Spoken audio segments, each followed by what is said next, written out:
ముక్తి బంధమో కన్న కలలన్నీ నెరవేర్చే తండ్రి వైతివో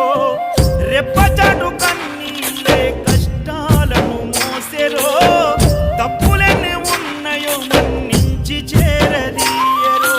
ఓర్వలేదు కలికాలం నాయి పయనం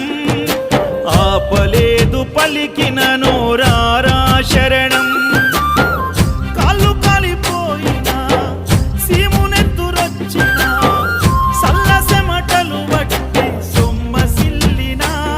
కనిపిస్తే చాలు అంటూ ఆ కలిని మరిచిపోతూ అయ్యప్ప నిన్ను చూడంతే కడుపు నిండదు ఎంత దూరం